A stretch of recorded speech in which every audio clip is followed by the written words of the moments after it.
said in the court this afternoon that if I've hurt anybody, I can only say Michhami Dukadam. Thank you. Bharat के मुख्य न्यायाधीश D Y Chandrachud शुक्रवार को अपने कार्यकाल के आखिरी दिन विदाई समारोह में भावुक हो गए। उन्होंने इस सम्मान के लिए पहले तो सभी का शुक्रिया अदा किया और फिर भावुक होकर अपने न्यायिक अनुभवों की बातें साझा की। इस दौरान सीजीआई चंद्रचूड़ ने उन लोगों से माफी भी मांगी जिन्हें अनजाने में उनकी किसी बात से ठेस पहुंची हो। डीवाई चंद्रचूड़ ने कहा कि हम जज के रूप में जटिल विषयों पर निर्णय देते हैं, लेकिन हमारे लिए सबसे महत्वपूर्ण बात यह है कि हमारे फैसलों का आम नागरिकों की जिंदगी पर क्या असर होता है। सीजीआई डीवाई चंद्रचूड़ ने अपने कार्यकाल के आखिरी दिन अपनी न्यायिक यात्रा के लिए कृतज्ञता और विनम्रता के साथ भावनात्मक संबोधन दिया। अपने सहकर्मियों और कानूनी समुदाय से घिरे चंद्रचूड़ ने अपनी व्यक्तिगत अनुभवों और प्रशंसा को भी शेयर किया। इस दौरान ही वो भावुक हो गए और उन्होंने ये बात कह डाली कि अगर किसी को मेरी बात से ठेस पहुंची हो या मेरे फैसले से ठेस पहुंची हो तो मैं माफी चाहता हूं।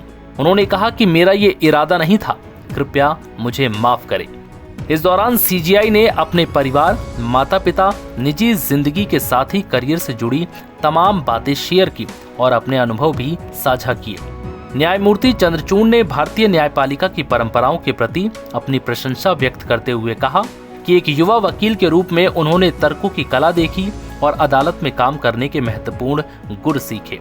उन्होंने कहा कि हम यहाँ तीर्थयात्री की तरह काम करने के लिए हैं और हमारा कार्य किसी भी मामले की दिशा तय कर सकता है। इस अदालत को महान न्यायाधीशों ने सजाया है और अपनी विरासत यहाँ छोड़ी है।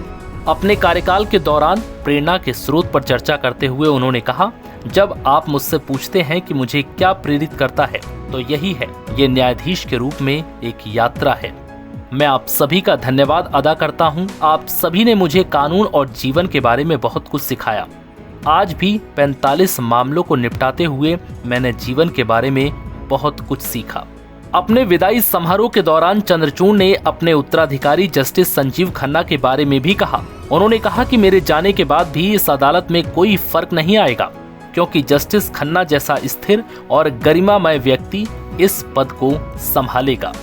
इस दौरान सुप्रीम कोर्ट बार एसोसिएशन के अध्यक्ष कपिल सिब्बल ने भी विदाई भाषण दिया। इस दौरान कई फैसलों का जिक्र भी किया गया। सिब्बल ने कहा कि हम किसी भी न्यायाधीश की आलोचना कर सकते हैं, क्योंकि जीवन में पूर्णता जैसी कोई चीज नहीं होती। सत्य भी सापेक्ष होता है।